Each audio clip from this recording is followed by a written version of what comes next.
Today, we're going to look at our modern world through the eyes of two of its absolute sharpest critics from the 19th century, Friedrich Nietzsche and Karl Marx. Now, both of them saw the world changing around them, but they didn't see progress. They saw a disaster waiting to happen. So let's get into why.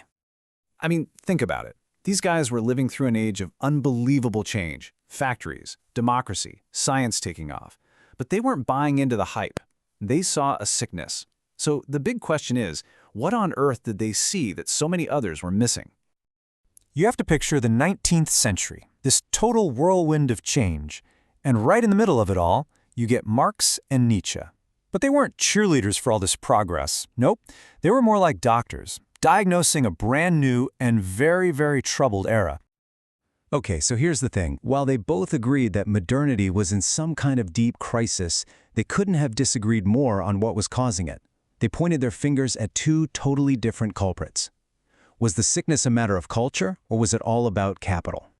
And this, right here, just lays out the fundamental split perfectly. For Karl Marx, the problem was new. It was economic. It was this system called capitalism that he saw as a giant machine just grinding people into dust. But for Friedrich Nietzsche, man, the problem was ancient. He saw a cultural rot, a decay in our values that had been going on for thousands of years and was just now hitting a fever pitch.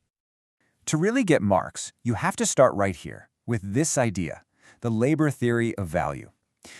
Put simply, Marx's whole argument was that the real value of anything comes from just one place, the human work it took to make it. If it takes a worker 10 hours to build a chair, the value of that chair is fundamentally tied to those 10 hours of labor. So here's the kicker. If all value comes from labor, then how does the factory owner make a profit? Well, Marx's answer was pretty simple and pretty explosive. You do it by not paying the worker for the full value of what they create. That extra value, that unpaid part of the worker's day, that's profit. For Marx, the entire system, from top to bottom, was built on this exploitation. Okay, now let's pivot to Nietzsche, and you'll see just how differently he saw things. He looked at the 19th century and didn't see a new problem. He saw the final depressing act of a play that started a long, long time ago. For him, the rot didn't start in a factory. It started way back in ancient Greece. He traces this long, slow decline from a culture that was vibrant and instinctual to one that put reason above everything, then got repressed by religion, and finally landed in the soulless conformity of his modern world. And this idea of Socratic culture is so crucial to understanding Nietzsche. For him, Socrates, the philosopher, represents this huge, catastrophic wrong turn in human history.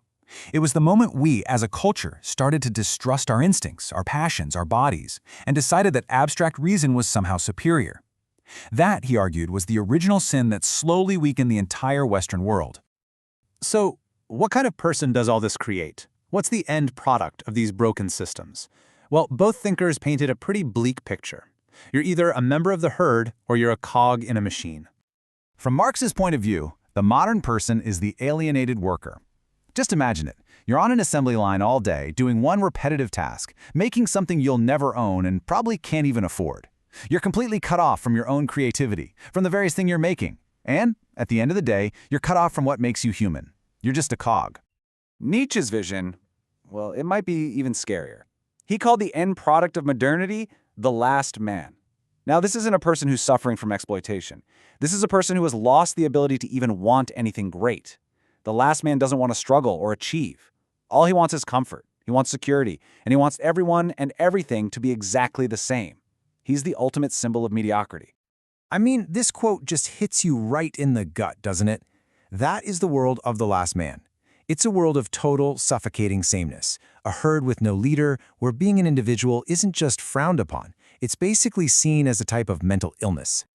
All right, so given these diagnoses, it's no surprise that both men took aim at the massive pillars of modern life, what they saw as the new gods people worshipped, the state and the market.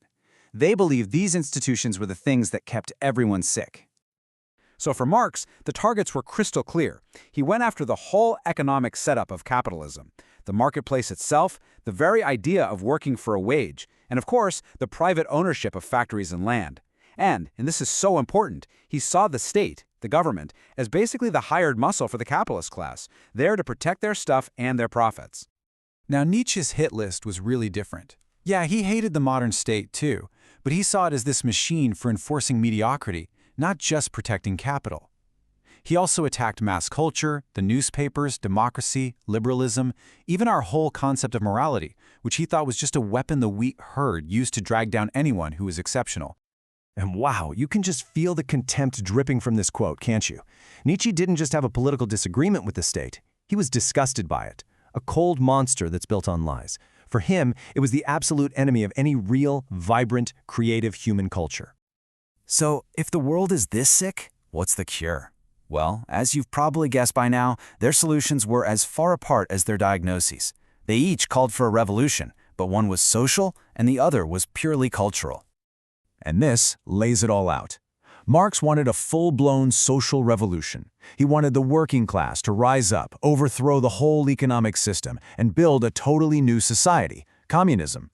Nietzsche, he called for a cultural revolution. For him, the change had to happen inside of us. The method was self-overcoming, and the goal wasn't a new society, but a new kind of person, the Übermensch, or overman, who could create his own values. So, where does all this leave us today? We've just walked through two of the most searing, powerful critiques of the modern world ever written. And you know what? The questions they raised are, arguably, more relevant right now than they were back then.